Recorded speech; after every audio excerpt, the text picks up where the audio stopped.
up to welcome our guest. In the past, it was uncommon for women to pursue careers in law and related fields due to prevailing stereotypes and societal mindsets. This exclusion created a significant barrier to their access to legal services, resulting in an imbalance in the expression of their rights. However, this changed in 1974 with the establishment of the Uganda Association of Women Lawyers, a feminist organization dedicated to advancing women's rights and access to legal services. Over time, we realized that women were not getting justice. They don't know much about the law. So I started doing research. I became the president of FIDA at some stage. Then I started doing research, and I found that in Kenya, there was what they call kituo cha sheria. So I took a trip to Kenya. So I told him, we have this need in Uganda. There are no legal services in the country. What do we do? So he gave me a few tips. So I came back and told my colleagues, there's something we need to do as women lawyers to uplift the standards and welfare for the women of Uganda. So we started, of course we had no money. We called Mrs. Nick, National Council of Women.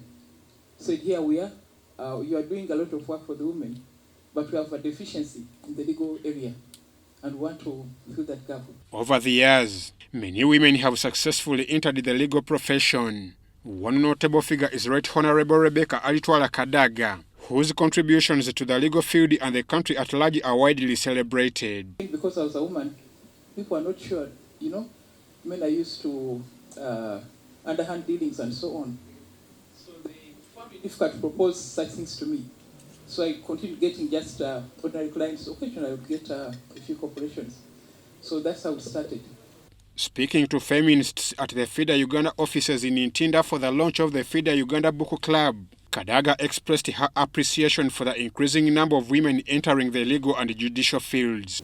We would volunteer time, each of us. So we'd say, okay, we're going to sit there from morning up to lunchtime. Another person comes to take up duty in the afternoon, from Monday to Friday, so that there was always somebody there. So eventually we said, let's make this formal. And we thought we should, this was now 1988, we thought we should have a big launch.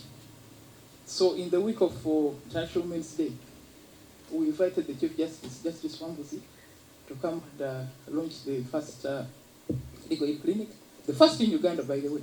At the same event, Kadaga unveiled her book Pathway to Greatness, which serves as an inspiration to the youth. Our next book review in Later, panelists including Lady Justice Victoria Katamba, Councils Raika Mirembe and Ruth Chitamirike discussed the author's work, praising it as a transformative gift for future generations. Of all the people the book would have been dedicated to, there is a whole sentence that emphasizes why this book should be dedicated to young people. I thought I was going to read of your, birth and where you were born in Kamuli, but you definitely chose a very different style that is relevant to the times today. Protection, and it takes me back to something I read in your book, and it's going to come to your question, where you said that when you prepare yourself, people are going to show up for you. I'm Ivan Juko for UBC.